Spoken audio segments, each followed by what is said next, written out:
Summer na! Uso na naman ang summer outing. Naghahanap ba kayo ng place para sa company outing ninyo? Tara!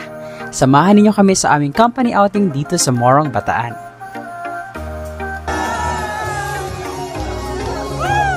Ramdam nyo na ba ang init ng panahon?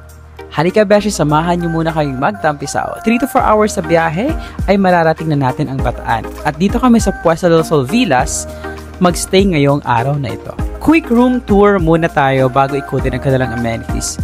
Itong room namin ay family villa sa good for 5 bucks, isang queen size bed sa ground floor at 3 single beds sa second floor. Meron silang provided na 2 towel each per person. Meron provided na soap, shampoo at lotion na hindi naman natin gagamitin dahil iuuwi din natin. Meron din silang hair dryer at buti lang merong bidet dahil kailangan na kailangan ko yan at hot and cold water. Ganito naman ang itsura ng ibang room. Meron silang double deck at pwede rin para sa mga magbabarkada. Meron silang dalawang malalaking swimming pool na pwede nyo ma-enjoy together with your friends, mga beshi. At dahil nga company outing ito, dapat meron munang team building, kaya naman volleyball at the beach ang game natin ngayon. In all fairness, malaki ang beachfront nila kasing laki ng pagmamahal ko sa kanya. Hindi kaputian ng buhangin pero hindi rin ito kasing kulay ng budhimong maitim. Masarap maglakad-lakad at alalahanin ng mga taong pinaasa mo kahit hindi naman kagandahan ang ugali. Hawaiian ang theme natin ngayong gabi, so dapat lang mabango tayo gamit ang Magdaleno perfume.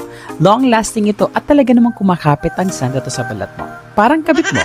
Sobrang kapit sa'yo na kahit amoy pawis ka na ay di kayo iwanan ito. Kailangan mo nang kumain ng This Princess bago simula ng magsaya at mag-inuman.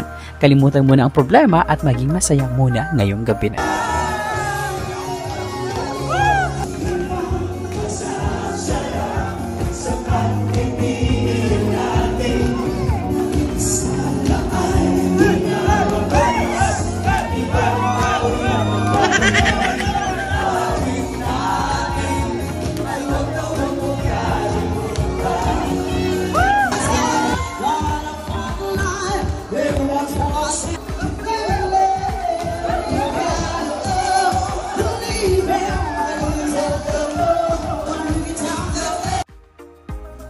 Ang ganda ng araw ngayon at naalala ko na naman na may utang pala akong kailangan bayaran.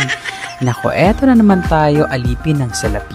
Kaya naman sasakay na lang muna ako dito sa jet ski nito at iisipin ko na lang na wala akong utang at meron akong time freedom. Meron din silang banana boat at island hopping na pwede nyong i-book at di ko alam kung magkano dahil hindi naman ako ang nagbayad nito. Trinay kong maglakad sa buhangin na dahil akala ko maganda ako. Akala ko lang pala. Kaya naman dito muna ako nagmuni-muni sa swimming pool na ito at maraming salamat sa aming company dahil sa pa-outing na ito. Bye!